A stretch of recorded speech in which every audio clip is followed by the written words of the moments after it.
Hi friends, எல்லாருக்கும் வணக்கம். இது கலக்கல்தமிழ் சேனல். நான் உங்கள் RamKumar.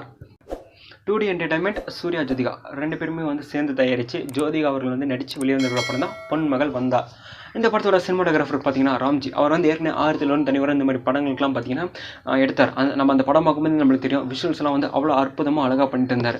இப்படி ஒருத்தர் வந்து இந்த பொன்மகள் வந்தால் படத்தை எடுத்தால் எப்படி இருக்கும் அப்படின்ற மாதிரி நம்ம நினச்சோம். ஆனால் அதே மாதிரி பார்த்தீங்கன்னா இந்த படத்துக்கு வந்து விஷுவல் பார்த்தீங்கன்னா ரொம்பவே அற்புதமாக இருக்குது. ஒரு கோட் சீன் தான். அந்த கோட் சீனுக்கு ஏற்ற மாதிரியான நம்ம பார்க்கும்போது ரியலாக அந்த கோட்டுக்குள்ளே தான் நடக்கிற மாதிரியே நம்ம கண்ணுக்கு தெரியும். அதே மாதிரி ஊட்டி பார்க்கும்போது அந்த அழகான அந்த சீன் பார்க்கும்போது வந்து நம்ம மைண்டில் வந்து ஊட்டி தான் ஃபிக்ஸ் ஆகிடும். இந்த படத்தோட மியூசிக் டைரக்டர்னு பார்த்தீங்கன்னா 96 ஒரேடிட்டோ இந்த மாதிரியான படங்களுக்கு வந்து மியூசிக் போட்ட கோவிந்த் வசந்தா அவர்கள் தான் பார்த்தீங்கன்னா இந்த படத்துக்கு வந்து மியூசிக் போட்டுக்கிறாரு.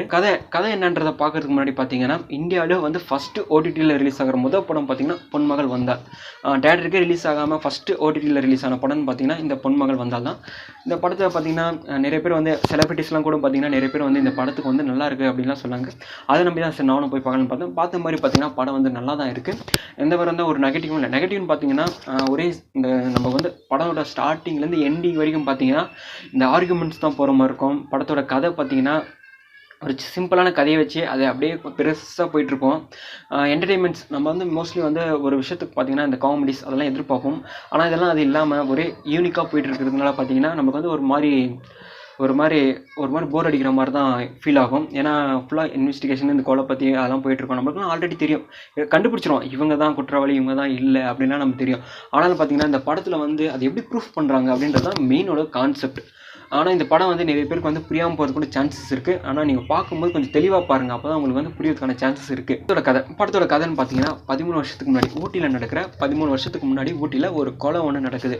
பெண்களை வந்து கடத்திட்டு போயிட்டு கொலை பண்ணுறாங்க. அந்த கொலையோட குற்றவாளி யார் அப்படின்னு பார்த்தீங்கன்னா நார்த் இந்தியா சேர்ந்த ஜோதின்ற ஒரு பெண் வந்து அவங்க தான் குற்றவாளின்னு சொல்லிட்டு போலீஸ் வந்து என்கவுண்டரில் கொண்டுடுவாங்க. ஆனால் 13 வருஷம் கழிச்சு பார்த்தீங்கன்னா பாக்யராஜோட பொண்ணாக வர ஜோதிகா அவங்க பார்த்தீங்கன்னா இந்த கேஸ் வந்து எடுத்து நடத்துகிறாங்க.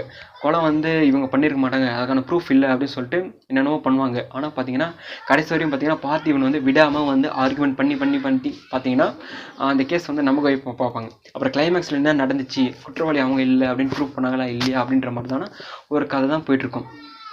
இந்த படத்தோட மெயின் ப்ளஸ்ன்னு பார்த்தீங்கன்னா ஒரு டைரி 13 வருஷத்துக்கு முன்னாடி ஒரு டைரியில் வந்து எழுதி வைக்கிறாங்க. அது மூலயமா தான் பார்த்தீங்கன்னா இந்த கேஸ்க்கு வந்து இன்னுமே வந்து பார்த்திங்கன்னா ஒரு வித சப்போர்ட்டாக ஒன்று போயிட்டுருக்கு. அதே மாதிரி பார்த்திங்கன்னா இந்த படத்தோட சாங்குன்னு பார்த்தீங்கன்னா அந்த அளவுக்கு வந்து ஒரு ஸ்பீட் பிரேக்கராக தான் இருக்குது. இருந்தாலும் பார்த்திங்கன்னா இந்த சாங் இருக்கிறதுனால தான் படத்தோட அடுத்த கண்டினியூட்டியே நம்மளுக்கு வந்து புரிய ஆரம்பிக்குது. ஏன் அப்படின்னு பார்த்தீங்கன்னா ஒரு மதராக பார்த்தீங்கன்னா ஜோதிகா அவங்க வந்து எப்படி அது ஃபீல் பண்ணுறாங்க அப்படின்றது மாதிரி இந்த படத்தில் வந்து சூப்பராக நடிச்சிருக்கிறாங்க. ஆல்ரெடி நம்மளுக்கு தெரியும் நிறைய படங்கள்லாம் பார்த்தீங்கன்னா இந்த அழுற சீனு சென்டிமெண்ட் சீனு இதெல்லாம் பார்த்தீங்கன்னா பிச்சு வதருவாங்க. ஆனால் இந்த படத்தில் பார்த்தீங்கன்னா அதையும் தாண்டி எல்லாருமே வந்து ஒரு மாதிரி ஃபீல் பண்ண வைக்கிற மாதிரியான அந்த கேரக்டர் வந்து அழகாக ப்ளே பண்ணிக்கிறாங்க. படத்தோட ட்ரெய்லர் பார்க்கும்போது நம்மளுக்கு தெரியும் ஃபுல்லாக வந்து ஒரு கோர்ட்டில் நடக்கிற சீனாக தான் இருக்கும். ஃபுல்லாக இல்லை, இந்த கோர்ட்டில் நடக்கிற ஆர்குமெண்ட் பற்றின மாதிரி தான் படம்லாம் இருக்கும். ஆனால் நம்மளும் அதே மாதிரி தான் நினச்சோம். ஆனால் அதுக்கேற்ற மாதிரி தான் இருக்குது. இருந்தாலும் பார்த்தீங்கன்னா நிறைய எமோஷன்ஸ்லாம் இருக்குது. அதெல்லாம் நம்ம வந்து படம் பார்க்கும்போது தான் நம்மளுக்கு அதெல்லாம் புரிய ஆரம்பிக்கும் கொஞ்சம் கொஞ்சமாக. அடுத்து இந்த படத்தோட மிக சிறப்புன்னு பார்த்தீங்கன்னா இதே வந்து இந்த படத்துக்கு வந்து ஒரு ப்ரொமோஷன் ஆகும். எப்படின்னு பார்த்தீங்கன்னா 5 டைரக்டருமே வந்து இந்த படத்தில் நடிச்சிருக்கிறாங்க. பார்த்திபன், பாக்யராஜ், பாண்டியராஜ், தியாகராஜன், பிரதாப் போத்தன் அப்படின்னு சொல்லிட்டு 5 டைரக்டருமே வந்து பார்த்தீங்கன்னா இந்த படத்தில் நடிச்சிருக்காங்க. இருந்தாலும் பார்த்தீங்கன்னா இந்த படத்தில் பாண்டியராஜோட கேரக்டர்னு பார்த்தீங்கன்னா அவ்வளோ வந்து வீக்காக தான் இருக்குது. ஒரு மாதிரி ஏதோ கேரக்டருக்காக வச்சிருக்கிற மாதிரி ஏதோ ஒரு சீனுக்காக வச்சிருக்கிற மாதிரி தான் இந்த பாண்டியராஜ் வந்து அந்த கேரக்டர் வந்து அவங்க ப்ளே பண்ணிக்கிறாங்க. இருந்தாலும் பார்த்தீங்கன்னா அந்த படத்துக்கு வந்து அவ்வளோவா தேவையில்லாத ஒரு விஷயமா கூட நம்மளுக்கு தோணலாம். ஆனால் படத்தில் பார்த்தீங்கன்னா மற்ற கேரக்டர்களும் வந்து ஓரளவுக்கு ஈக்குவலாக இருந்தாலும் பாக்யராஜ் வந்து ஒரு மாதிரி நம்மலாம் பெரிய லெவலில் நினச்சிட்டு இருந்தோம். ஆனால் பார்த்தீங்கன்னா அவ்வளோவா கேரக்டர் வந்து இல்லை, கொஞ்சம் வீக்காக தான் இருக்குது. இன்னும் ஒரு ஃபாதரான கேரக்டர் கொடுத்துட்டாங்க, அவ்வளோவா இருக்காது. ஆனால் பார்த்திபன் சொல்கிற அளவுக்கு பார்த்தீங்கன்னா நடிப்பில் வந்து மாஸ் காட்டிட்டாரு.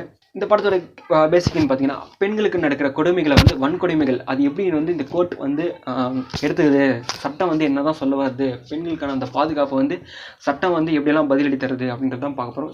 சட்டத்துக்கு வந்து அந்த பெண்களுடைய வன்கொடுமைகள் வந்து காதுக்கு போகுதா இல்லையா இதை பற்றினா இந்த இன்னும் போயிட்டுருக்கு. இருந்தாலும் பார்த்தீங்கன்னா இந்த படத்தில் பார்த்தீங்கன்னா நிறைய அரசியல் சம்மந்தமான விஷயங்கள் நடக்கிற இப்போ ரியல் லைஃப்பில் நடந்துட்டு இருந்த விஷயங்கள் நம்மளுக்கு இந்த பொள்ளாச்சியில் நடந்த விஷயங்கள் இதெல்லாம் பார்த்தீங்கன்னா இதெல்லாம் வந்து படத்தில் வந்து நிறைய இடத்துல வந்து டைரக்டர் வந்து அற்புதமாக யூஸ் பண்ணிக்கிறாரு. இந்த படத்தோட பெரிய ப்ளஸ்ன்னு பார்த்தீங்கன்னா வசனங்கள், டைலாக்கள் சின்ன வசனத்துக்கும் இன்னொரு வசனத்துக்கும் பார்த்தீங்கன்னா ஒரு கனெக்ஷன், ஒரு காம்ப்ளிமெண்ட் இதெல்லாம் யூஸ் பண்ணி தான் இந்த படத்தை எடுத்துருக்குறாங்க. இந்த படத்தை வந்து பார்த்தீங்கன்னா எல்லாருமே வந்து மோஸ்ட்லி பார்க்கணும். ஏன்னா அப்படி ஒரு அற்புதமான படம் தாங்க. இது வந்து எந்த ஒரு வகையிலும் பார்த்தீங்கன்னா குற்றம்லாம் சொல்ல முடியாது. நல்ல படம் தான், நல்ல கதை தான், நல்ல ஒரு திரைக்கதை தான். எல்லாருடைய நடிப்பும் வந்து பார்த்தீங்கன்னா அற்புதமாக தான் இருக்குது. படத்தோட மெயின் பார்த்தீங்கன்னா நடிப்பு பார்த்தீங்கன்னா ஓரளவு எல்லாருமே பார்த்தீங்கன்னா கரெக்டாக பண்ணிடுறாங்க. அதிலும் முக்கியமாக பார்த்தீங்கன்னா ஜோதிகா அவர்களுக்கான அந்த நடிப்பே பார்த்தீங்கன்னா ஒரு தனியாக நம்ம அந்த படமே பார்த்தலாம். அந்த அளவுக்கு பார்த்தீங்கன்னா அற்புதமாக இந்த படத்தில் நடிச்சிருக்காங்க. மற்ற படத்தை கம்பேர் பண்ணும்போது பார்த்தீங்கன்னா இந்த படம் வந்து ஓரளவுக்கு நடிப்பு ஜாஸ்தியாக தான் இருக்குது. இந்த படத்தில் பார்த்தீங்கன்னா இந்த படத்துக்கு வந்து என்ன ஒரு ரேட்டிங்ஸ் அப்படின்னு கொடுக்கலாம்னா, என்னுடைய பார்வையிலிருந்து நான் இது கொடுக்குறது வந்து பார்த்தீங்கன்னா 7.5 கொடுக்கலாம். ஏன்னா அந்தளவுக்கு வந்து அற்புதமான ஒரு படம் தான். இந்த வீடியோ உங்களுக்கு பிடிச்சிருந்தா மறக்காமல் சப்ஸ்கிரைப் பண்ணுங்கள். அப்படி பக்கத்தில் இருக்கிற பெல் ஐக்கானை கிளிக் பண்ணுங்கள். நன்றி, வணக்கம்.